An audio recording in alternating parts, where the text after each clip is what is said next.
The American housing market is at a critical juncture, you guys. Sales are plummeting, inventories are rising, and builders are scrambling to offer incentives. But what is really driving this phenomenon? In this video, I'm going to unpack all of that to reveal some hidden truths behind the housing crisis. Let's get into it. All right, so in recent months, new home sales in America have been steadily declining, particularly in the southern states where a lot of new construction is taking place. Reports show that home buyers are disappearing and inventory levels are building up faster than builders can sell them off. And as we dive deeper, a staggering 2/3 of builders have admitted to offering price cuts and other incentives just to move inventory. I've talked about this in my most recent videos. Even more alarming, a record number of homebuyers are canceling their purchase contracts altogether.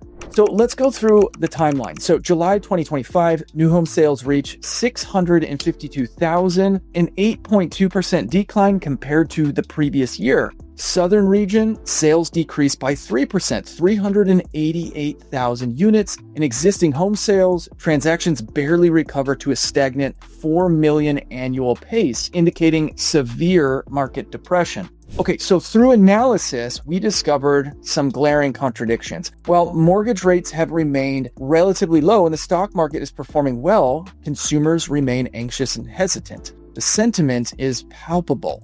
Individuals are cautious about making significant purchases like homes, driven primarily by fears concerning job stability and future economic opportunities. I told you guys a couple weeks ago that one of my friends tried to sell their home locally here where we live in Texas and moved to the Northwest, and their home wouldn't sell in the summertime at a fair market value. So they traveled up to the Northwest, looked for homes, couldn't get their house sold, and they moved back here to Texas. This is happening all over the nation.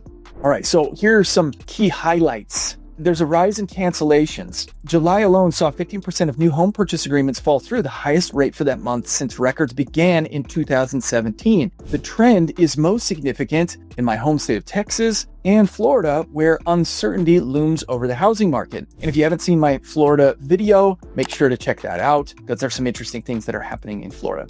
Builders are in crisis. Some home builders are reporting a lack of buyers as they increase their promotional tactics. I also talked about this last week. The home builders are eating into their profit by, quote, discounting their homes and offering more incentives. Post-pandemic high of 66% of builders have implemented sales incentives to move their inventory, exposing the fragility of the market. And next highlight, consumer behavior changes. As fears of rising unemployment spread, consumers are exhibiting a pullback in spending, which translates directly to weaker demand for housing.